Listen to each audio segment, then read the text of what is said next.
The following is a chapter reading from Worm by Wildbow. Arc 2, Insinuation. Interlude. There were very few things in Victoria Dallin's estimation that were cooler than flying. The invisible force field that extended a few millimeters over her skin and clothes just made it better. The field kept the worst of the chill from touching her, but still let her feel the wind on her skin and in her hair.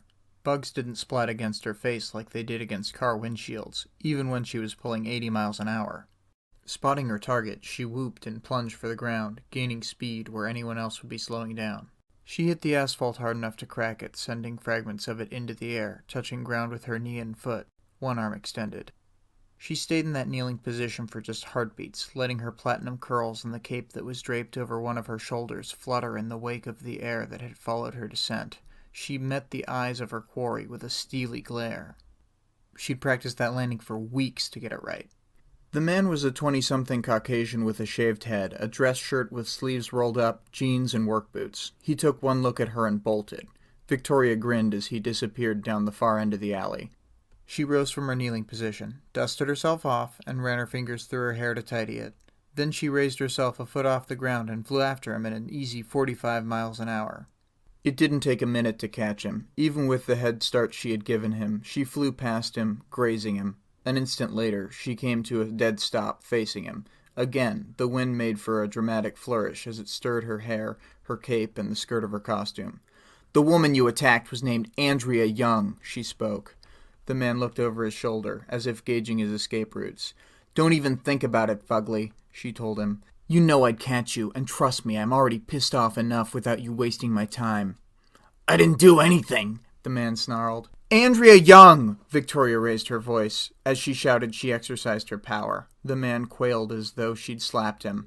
"A black college student was beaten so badly she needed medical attention. Her teeth were knocked out. You're trying to tell me that you, a skinhead with swollen knuckles, someone who was in the crowd watching paramedics arrive, with an expression bordering on glee, you didn't do anything?" "I didn't do nothing worth caring about," he sneered. His bravado was tempered by a second look over his shoulder, as though he'd very much like to be elsewhere right at that moment. She flew forward, her fists catching him by the collar. For a moment she contemplated slamming him up against a wall. It would have been fitting and satisfying to shove him hard enough against the brick to crack it, then drop him into the dumpster that sat at the wall's base. Instead she pulled up a little, bringing the two of them to a stop. They were now just high enough above the ground that he'd feel uncomfortable with the height. The dumpster, mostly empty, was directly below him, but she doubted he was paying attention to anything but her. "I think it's a safe bet to say you're a member of Empire 88, she told him, meeting his eyes with a hard stare. "Or at least you've got some friends who are. So here's what's going to happen. You're going to either tell me everything the Triple E's have been up to, or I'm going to break your arms and legs, and then you're going to tell me everything." As she spoke, she ratcheted up her power. She knew it was working when he started squirming, just to avoid her gaze. "Fuck you! You can't touch me! There's laws against that shit!" he blustered, staring fixedly over one shoulder. She turned up her power another notch. Her body thrummed with current, waves of energy that anyone in her presence would experience as an emotional charge of awe and admiration. For those with a reason to be afraid of her, it would be a feeling of raw intimidation instead. "Last chance," she warned him. Unfortunately, fear affected everyone differently. For this particular asshole, it just made him dig in his heels and become obstinate. She could see it in his body language before he opened his mouth. This was the sort of guy who reacted to anything that spooked or unsettled him with an almost mindless refusal to bend. "Lick my hairy, sweaty balls," he snarled before punctuating it with a spat. "Cunt!" She threw him. Since she could bench press a cement mixer, though it was hard to balance something so large and unwieldy, even a casual toss on her part could get some good distance. He flew a good 25 or 30 yards down the back road before hitting the asphalt and rolled for another 10. He was utterly still for long enough that Victoria had begun to worry that he'd somehow snapped his neck or broken his spine as he'd rolled. She was relieved when he groaned and began to pull himself to his feet. "Ready to talk?" she asked him, her voice carrying down the alley. She didn't move forward from where she hovered in the air, but she did let herself drop closer to the ground. Pressing one hand against his leg to support himself as he straightened up, he raised his other hand and flipped her the bird, then turned and began to limp down the alley. What was this asshole thinking? That she would just let him go? That what? She would just bend to his witless lack of self-preservation? That she was helpless to do any real harm to him? To top it off, he was going to insult her and try to walk away? "Screw you too," she hissed through her teeth. Then she kicked the dumpster below her hard enough to send it flying down the little road. It rotated lazily through the air as it arced toward the retreating figure, the trajectory and rotation barely changing as it knocked him flat. It skidded to a halt 3 to 5 yards beyond him, the metal sides of the dumpster squealing and sparking as it scraped against the asphalt. This time, he didn't get up. "Fuck!" she swore. "Fuckity fuck fuck!" She flew to him and checked for a pulse. She sighed, then headed to the nearest street. She found the street address, grabbed her cell from her belt, and dialed. "Hey, sis? Yeah, I found him. That's, sort of the problem. Yeah, look, I'm okay, can we talk about this later? Yeah, I'm at Spader and Rock. There's this little road that runs behind the buildings. Downtownish. Yeah. Thanks." Victoria returned to the unconscious skinhead, checked his pulse, and listened intently for changes in his breathing. It took a very long 5 minutes for her sister to arrive. "Again, Victoria?" The voice disturbed her from her contemplations. "Use my code name, please," Victoria told the girl. Her sister was as different from her as night was from day. Where Victoria was beautiful, tall, gorgeous, blonde, Amy was mousy. Victoria's costume showed off her figure with a white one-piece dress that came to mid-thigh with shorts underneath, an over-the-shoulder cape, high boots, and a gold tiara with spikes radiating from it, vaguely reminiscent of the sun's rays or the Statue of Liberty. Amy's costume, by contrast, was only a shade away from being a burqa. Amy wore a robe with a large hood and a scarf that covered the lower half of her face. The robe was alabaster white and had a medic's red cross on the chest and the back. "Our identities are public," Amy retorted, pushing the hood back and scarf down to reveal brown, frizzy hair and a face with freckles spaced evenly across it. "It's the principle of the thing," Victoria replied. "You want to talk about principles, Glory Girl?" Amy asked in the most sarcastic tone she could manage. "This is the sixth time you've nearly killed someone that I know about." "I'm strong enough to lift an SUV over my head," Victoria muttered. "It's hard to hold back all the time."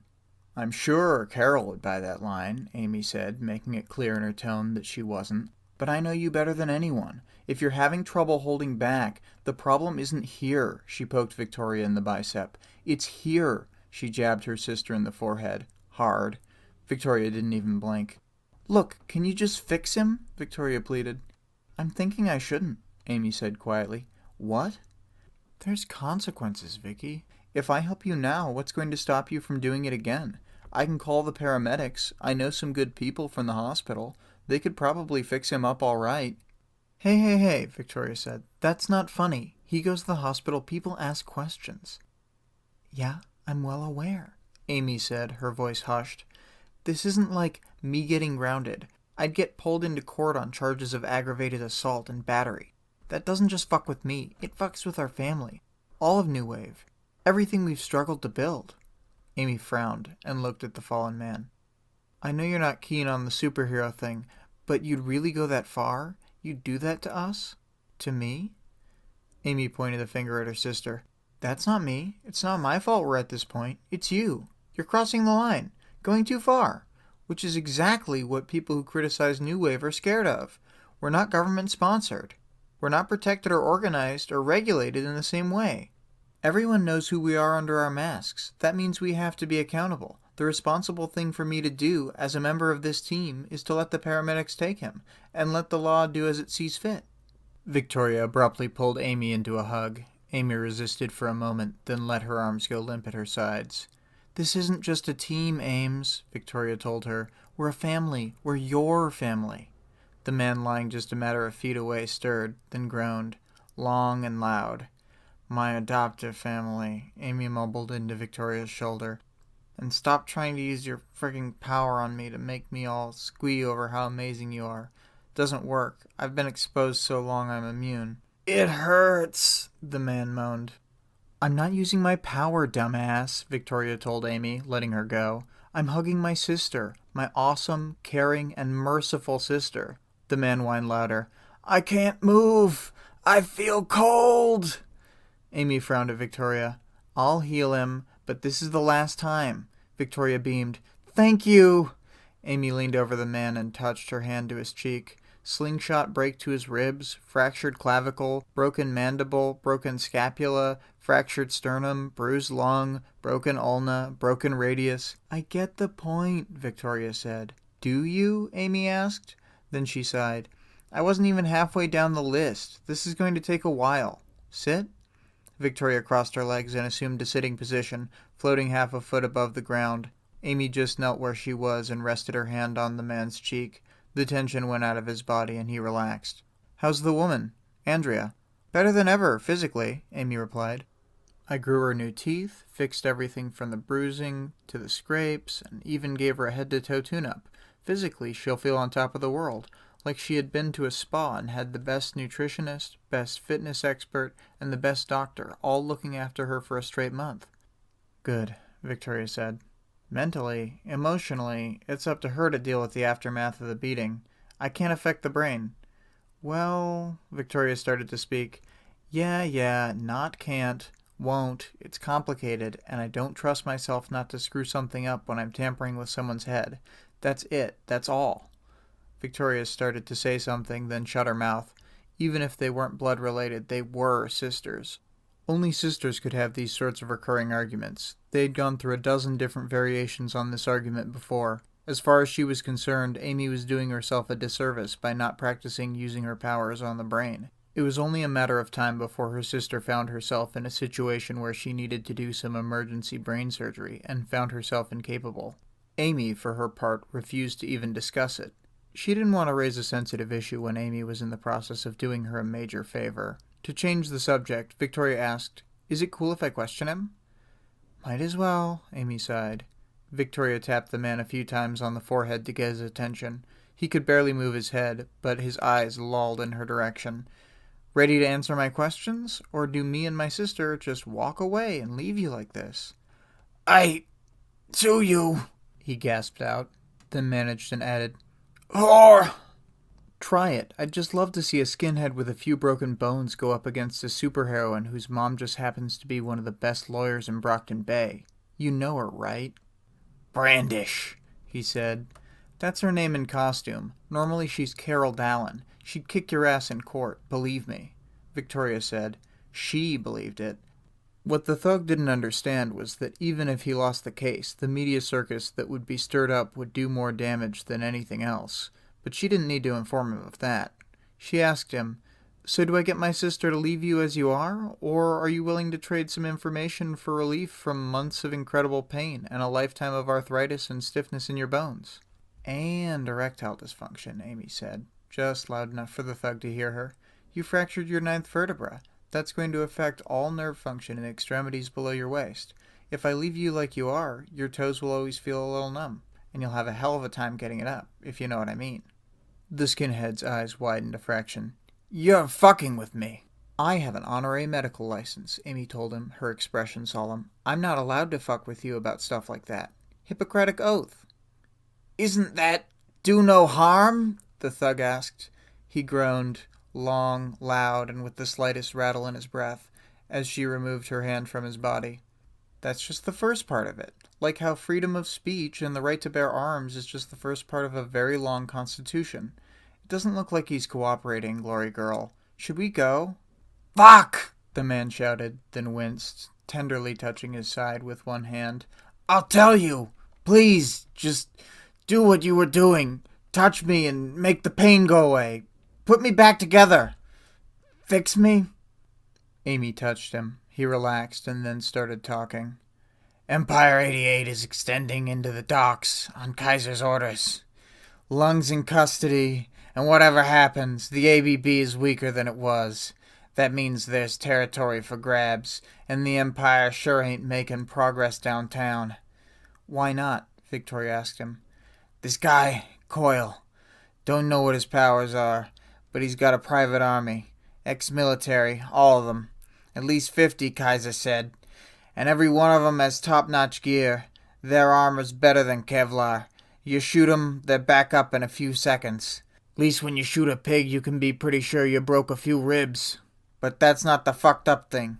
These guys, they've got these lasers hooked up to the machine guns they carry around. If they don't think bullets are doing it, or if they're after people who are behind cover, they fire these purple laser beams that can cut through steel, tear through any cover you're standing behind, and burn through you too. Yeah, I know about him. His methods get expensive, Victoria said. Top-of-the-line soldiers, top-of-the-line gear. The thug nodded weakly. But even with money to burn, he's fighting us over downtown territories. Constant tug-of-war, neither of us making much headway. Been going on for months, so Kaiser thinks we should take the docks, now that the ABB are on the outs. Gain some ground somewhere easier. Don't know any more than that as far as his plans. Who else is up to something? Faultline? The bitch with the freaks in her crew? She's a mercenary. Different goals, but maybe. If she wanted to branch out, now would be the time to do it. With her rep, she'd even do all right. Then who? There's a power vacuum in the docks. Kaiser's declared he wants to seize it, but I'm willing to bet he's warned you about others making a play. The skinhead laughed, then winced. Are you dense, girl? Everyone's going to make a play. It's not just major gangs and teams that are looking for a slice of the pie there. It's everyone. The docks are ripe for the taking. The location's worth as much money as you'd get downtown. It's the go-to place if you want to buy black market. Sex, drugs, violence, and the locals are already used to paying protection money. It's just a matter of changing who they pay to. The docks are rich territory, and we're talking the potential for a full-scale fucking war over it. He looked up at the blonde superheroine and laughed, her lips set into a firm line. He continued, You want to know my guess? Empire 88's going to take the biggest slice of the docks, because we're strong enough to. Coyle's going to stick his thumb in just to spite us. ABB's going to hold on to some, but you're also going to have a bunch of the little guys trying to take something for themselves. Uber and Leet, Circus, the Undersiders, Squealer, Trainwreck, Stain, others you've never heard of. They're going to stake out their ground, and one of two things is going to happen. Either there's war, in which case civilians get hurt and things get bad for you, or there's alliances between the various teams and solo villains, and shit gets even worse for you. He broke into laughter yet again. Come on, Panacea, Victoria said as she stood up, touched ground with her boots, and brushed her skirt straight. We've gotten enough. You sure? I'm not done yet, Amy told her. You fixed the bruises and scrapes, broken bones. Everything that could get her into trouble, in other words. Yeah, but I didn't fix everything, Amy replied. Good enough, Victoria decided. Hey, the skinhead shouted. The deal was you'd fix me if I talked. Did you fix my cock? He tried to struggle to get to his feet, but his legs buckled under him. Hey, I can't fucking walk. I'll fucking sue you. Victoria's expression changed in an instant, and her power flooded out, blindsiding the thug. For an instant his eyes were like those of a panicked horse, all whites, rolling around, unfocused. She grabbed him by the shirt collar, lifted him, and growled into his ear, her voice just above a whisper. Try it. My sister just healed you, most of you, with a touch. Did you ever wonder what else she could do? Ever think maybe she could break you just as easily? Or change the color of your skin, you racist fuck? I'll tell you this, I'm not half as scary as my little sister is. She let him go. He collapsed in a heap on the ground. As the two sisters walked away, Victoria pulled her cell phone out of a pouch on her belt with her free hand. Turning to Amy, she said, Thank you. Play safe, Victoria. I can't bring people back from the dead. And once you've gone that far, I'll be good. I'll be better, Victoria promised as she dialed with one hand. She put the phone to her ear. Hello? Emergency services? Requesting special line. New wave? Glory girl. Incapacitated criminal for you to pick up. No powers. No rush. I can hold. Looking over her shoulder, Victoria noted the thug, still floundering and half-crawling. He's not going to get up? He'll be numb from the waist down for another 3 hours. His left arm will be iffy for about that long, too, so he's not going to move unless he can drag himself somewhere with just one limb. He'll also have numb toes for a good month or so, too. Amy smiled. You didn't actually. No, nothing was broken. I didn't actually screw up anything, beyond a temporary numbness. But he doesn't know that. Fear and doubt will complete the effect, and the suggestion becomes a self-fulfilling prophecy. Amy! Victoria laughed, hugging her sister with one arm. Weren't you just saying you weren't going to mess with people's heads? Thanks for listening to this reading of Chapter 2.x from Worm, recorded for Write Once, Read Many. Please support the original work at parahumans.wordpress.com. Thank you.